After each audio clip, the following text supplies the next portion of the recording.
E aí, people, como que você está? Tranquilo? Vamos iniciar o nosso primeiro ou barra segundo módulo, depende se você fez as nossas aulas de matemática básica e química básica. Se você não fez, esse é o primeiro módulo. E aí a gente começa falando sobre as soluções, pessoal. Assunto muito importante para a biofísica, a gente usa o tempo todo na biofísica, na fisiologia e na própria prática médica também. A gente utiliza muito. E para a prova, a Aroeira tem uma tendência a gostar mais de solução. O FG, a gente não tem grandes históricos de cobrar solução na sua prova, mas a Aroeira ultimamente tem gostado muito desse assunto. Então, vamos falar sobre soluções. E para começar, pessoal, a gente tem que conceituar, a gente tem que fazer a sua base. Então, o conceito aqui, ó, pessoal, conceito. O que eu tenho que entender de soluções? Primeiramente, pessoal, soluções é uma mistura. Então, ó, eu posso escrever aqui que uma solução ela vai ser uma mistura. E aí, sempre quando eu falo de mistura, eu tenho que pensar que é o quê? De dois ou mais componentes. Beleza? E o que mais? Uma mistura, ela pode ser de duas formas. Essa mistura ela pode ser homogênea ou heterogênea. Quando eu falo de soluções, eu estou falando de uma mistura homogênea. Então, o que é uma solução? É uma mistura de dois ou mais componentes e de forma o que? Homogênea. Guilherme, o que é essa de forma homogênea? Que eu não consiga diferenciar os seus componentes no momento da solução. Quando eles estão dentro do meu copinho. Homogênea. Aqui. Se acerta mesmo. Eu não consigo diferenciar quando estão num copinho. Ou seja, é tudo igual. Quando eu falo de heterogênea, significa que eles têm fases diferentes. Eu consigo diferenciar um do outro. Por exemplo, ó, vou fazer aqui, ó, dois copinhos que vai ficar mais fácil você entender. Eu tenho aqui um copinho com uma solução. E aí, pessoal, eu coloco aqui, ó, uma solução e falo para você que isso aqui é o quê? É um suco de laranja. Bacana? Bacana. Já aqui, ó, eu coloco esse copinho, um outro copinho e coloco água, certo? E aí, ó, em vez de colocar o pozinho, o açúcar, eu coloco areia. E aí essa areia, ela vai lá e se acumula lá no fundo do copo, ó. Essa areia se acumula no fundo do copo. O que eu posso observar? Eu observo a água aqui na parte de cima e na parte de baixo eu vejo a areia totalmente precipitada. Então aqui eu vou colocar aqui como se fosse H2O mais areia. O que é interessante? Quando eu falo de suco de laranja, o suco, adotando suco de pacotinho, ele é feito de água, o pacotinho e o açúcar, né? O pozinho. Quando eu faço um suco, eu não consigo falar, ó, isso aqui é água, isso aqui é o pacotinho e isso aqui é o açúcar. Se eu coloco nas concentrações certas, eu não consigo. É totalmente o que? Uniforme, homogênea. Já quando eu coloco água e areia, o que eu observo? Eu observo a água e a areia precipitada aqui no fundo. Então eu sei onde tem água e eu sei onde tem areia. Ou seja, eu observo duas fases. Isso é heterogênea. Então, ó, eu posso escrever aqui, ó, que o suco de laranja, ele é homogêneo. Homogêneo, e é bacana você lembrar de homogêneo de uniformidade, de uniforme e tal. E aqui, ó, H2O com areia, eu vou escrever para você que é heterogêneo. Heterogêneo. Então, ó, a gente já tira uma conclusão aqui, ó. O suco de laranja, ele é uma solução, porque é uma mistura de um ou mais componentes homogêneo. Água e areia não é solução. Bacana, people? Tranquilo? De boa. E aí a gente tem os componentes dessa solução. Uma solução para a gente, então, pessoal, ela vai ter basicamente dois componentes. A solução ela vai ser feita por um soluto e um solvente. Certo? O que é essas coisas? Primeira coisa, o solvente, pessoal, ele é responsável por dispersar as partículas. Beleza? Os solutos são as partículas que vão ser dispersadas. Então, ó, eu posso escrever da seguinte maneira. Eu posso escrever que o solvente é o meu dispersante. E os livros trazem desta maneira, tá? É o meu dispersante. E o soluto é o que? É o meu disperso. Disperso de misturar, tá, pessoal?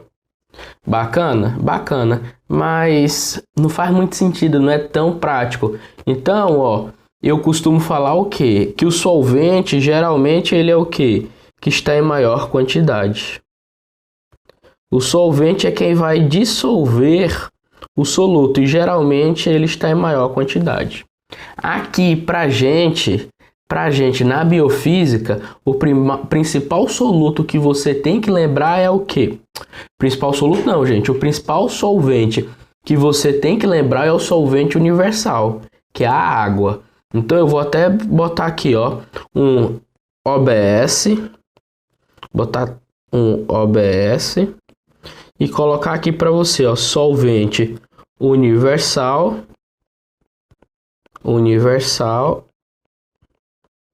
é a água. A água é H2O. Isso é tão importante que eu vou até marcar aqui para você. Beleza, people? Essas soluções, pessoal, ela ainda pode ser caracterizada de acordo com o seu estado físico, tá bom? Então, ó, eu posso classificar essas soluções. Eu vou botar aqui classificação. Classificação das soluções. A classificação, como eu falei, é de acordo com o seu estado. Ela pode ser uma solução sólida, ela pode ser uma solução líquida e ela pode ser uma solução gasosa. Bacana? Bacana. Exemplo de solução líquida, gente, ou de solução sólida. Aqui um exemplo muito bacana a gente tem aqui é o ouro 18 quilates. Ele nada mais é do que uma liga misturada de ouro com prata, cobre e etc. Beleza? Ou seja, eu tenho um metal que é uma mistura de outros metais e que a gente não percebe, é homogêneo, então é uma solução. Bacana? Posso ter uma solução sólida. Solução líquida, gente, é o mais comum que a gente observa, suco de laranja e etc. Mas, geralmente, exemplo máximo que a gente acaba usando é a água, mais quem? O NaCl, que é o sal de cozinha, né? Que é o cloreto de sódio. Sal de cozinha não, cloreto de sódio. Porque o sal de cozinha tem iodo, tá? Solução gasosa. Gente, muitas soluções gasosas é possível de ser feitas. Só que para biofísica, eu quero a sua atenção para um especial, que é quem? É o ar atmosférico. O ar atmosférico, ele é um tipo de solução gasosa.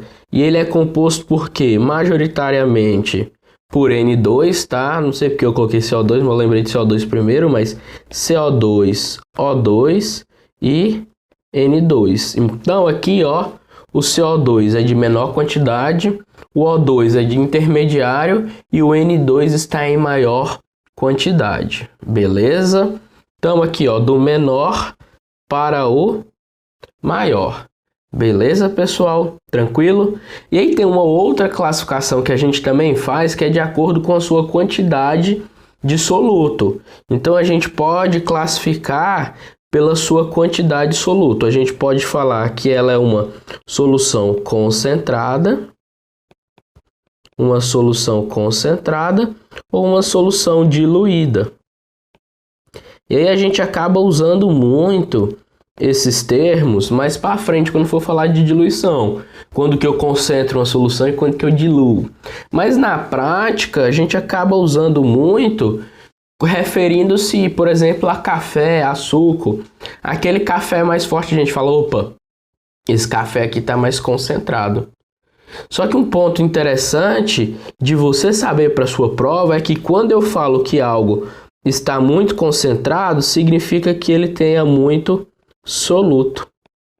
Ou seja, ele tem um excesso de soluto. Quando o café está forte, o café está concentrado, ele tem muito pozinho de café. Ou se ele está diluído ou o café está fraco, significa que ele tem pouco soluto. Bacana? Bacana. Só que uma coisa importante de você saber, de você entender, que para eu falar que algo é concentrado ou diluído, eu tenho que ter uma base de referência. Eu tenho que ter algo para me referenciar. Porque para eu falar que algo é concentrado ou diluído, eu já tenho que ter um conhecimento prévio daquilo que é normal, entre aspas, para mim. Por exemplo, eu não gosto de café muito forte. Então, às vezes um café que é concentrado para mim, talvez seja diluído para você, ou normal. Então a gente tem o que? Essa questão de concentrada ou diluída, tendo o que? Muito uma base de referência e a sua experiência prévia com aquilo. Então eu acabo falando que essa base de referência, diluída, concentrada, nada mais é do que o que? Comparação. Bacana, e para eu comparar algo eu necessito de no mínimo duas coisas. Beleza, people? Isso aqui é o de base de soluções que a gente tem que saber. Agora vamos falar da solubilidade dessa solução. Beleza? Vamos lá.